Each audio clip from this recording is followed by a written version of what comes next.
Hello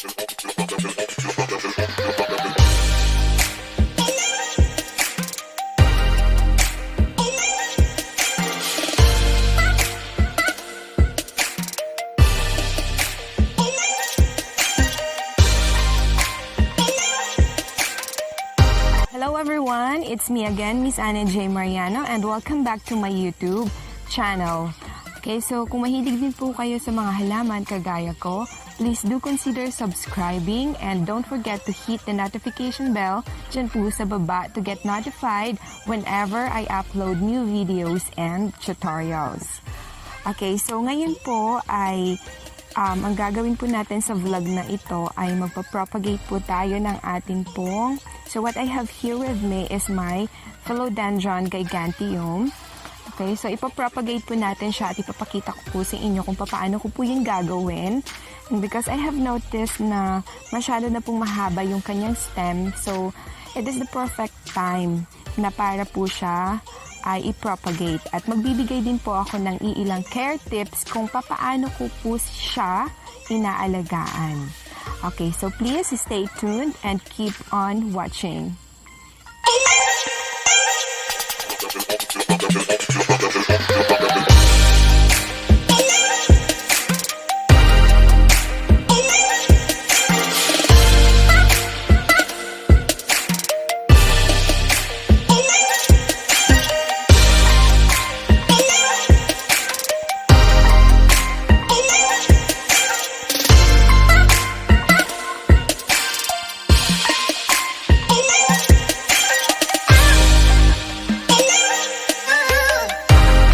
Okay, so eto po, here are the materials na gagamitin ko po. So yan, yung knife. And then I have there the hydrogen peroxide.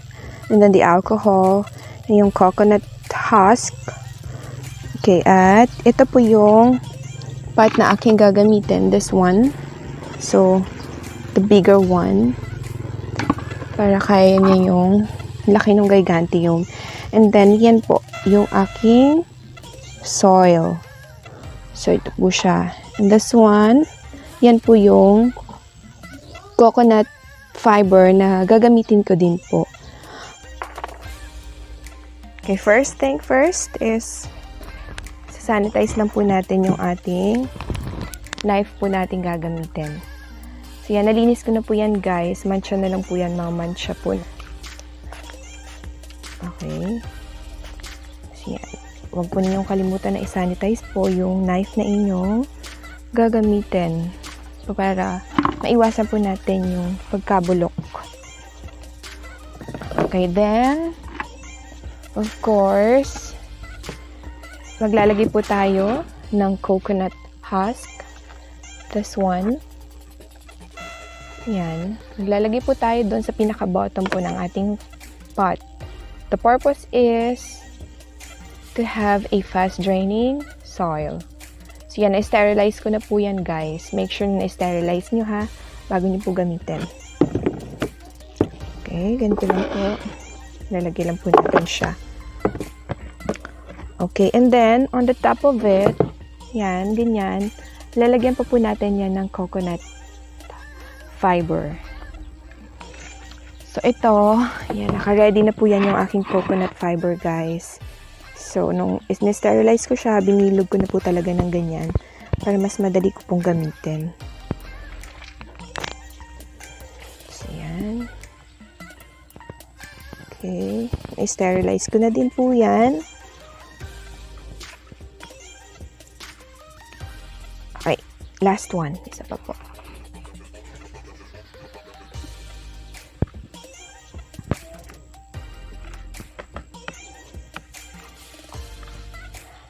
Okay, so yan na po siya. Enough na. And then, next is, maglalagay na po tayo. Kalahati po is, lalagyan na po natin siya kaagad ng soil bago po natin ikat yung ating philodendron. Last one. Okay, so yan na po. Ready na po ang ating pot. Okay, so this time ay papakita ko na po sa inyo. Okay. There you go. Okay, so ito na guys, sobrang haba na po ng kanyang stem. Kung susukatin ko po, halos isang dangkal na po siya. Yan. Ganyan na po siya kahaba. Okay, and tignan nyo po. Sobrang matigas na rin yung kanyang soil. Okay, so dito ko po siya ikakat. Ayan, tignan nyo po. Kita ba? Ayan, dito. Or dito na lang para ito yung pinaka, kumbaga matured na po na stem. Okay, so yan, pag nag-propagate po kayo guys, make sure na pinutol nyo po siya doon hanggang sa pinaka-matured po na stem. Kasi kung hindi po, ay siguradong pwedeng siya po ay mabulok or mamatay. So, sayang naman po. Okay, so yan hanggang dito. Yan. Okay, so here we go. Ito na po siya. Okay, so here we go. Make sure na gagamit kayo ng matalas na kutsilyo.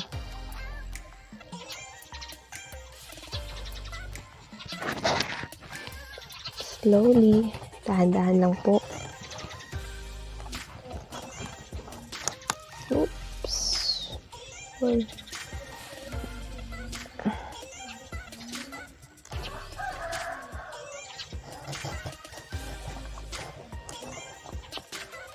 so, yan. Okay, ganun lang po siya kadali, guys. So, yan. Pahiga po muna natin.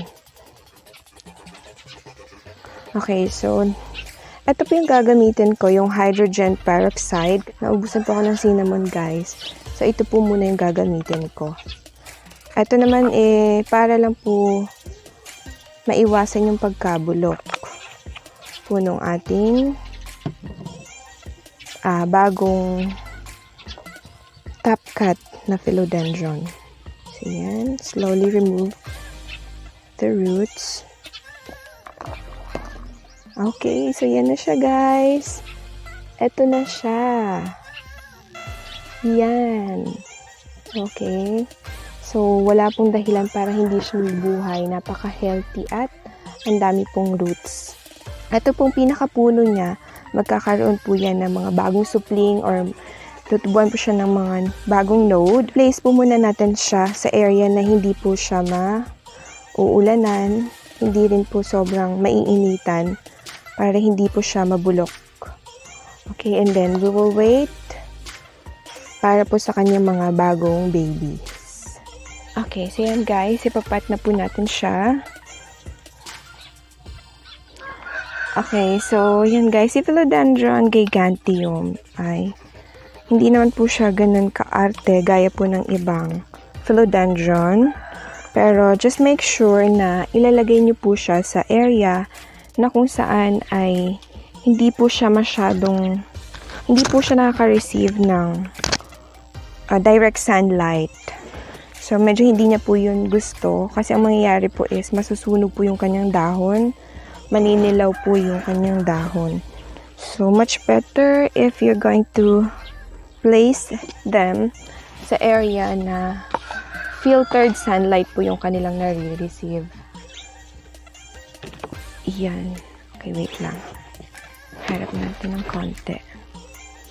Parang feeling ko guys, hindi pa rin enough yung pot. Kailangan mas bigger. Kaya lang ito po yung nabili ko. Wait, hanap tayo ng magandang angulo. Ayan. Ayan siguro. Enough na. Ayan, hayaan lang po natin yung ibang ugat niya na nakalabas ng ganyan. So, yan. Okay, lagyan na po natin ng soil. Okay, then after po nito, after ko po siyang mapat ay ilalagay lang po ninyo sa area, sa place na wag po muna siyang maiinitan or mauulanan. Para po makapag-adjust po muna siya. Okay, then sa watering naman po, hindi naman po necessary na everyday. Dapat po ay sa pagdidilig, at least you have to wait na ma-dry na po yung kanyang soil bago niyo po siya diligan ulit. Ayan. So, pupunuin lang po natin yung soil. And then, konting press to avoid moisture na maaari pong mag-cause ng rot.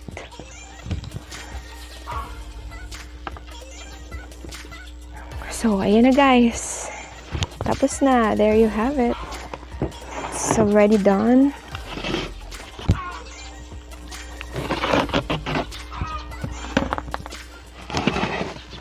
So, ito na po ang ating Philodendron GIGANTEUM.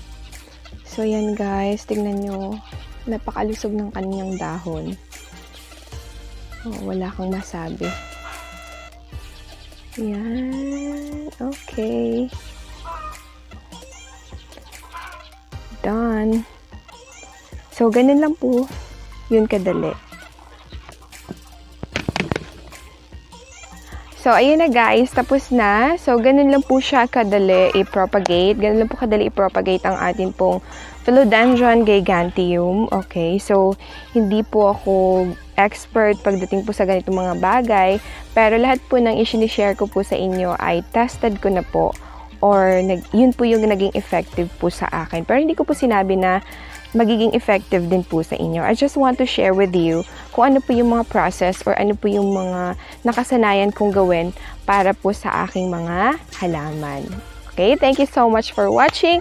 I hope na meron po kayong natutunan.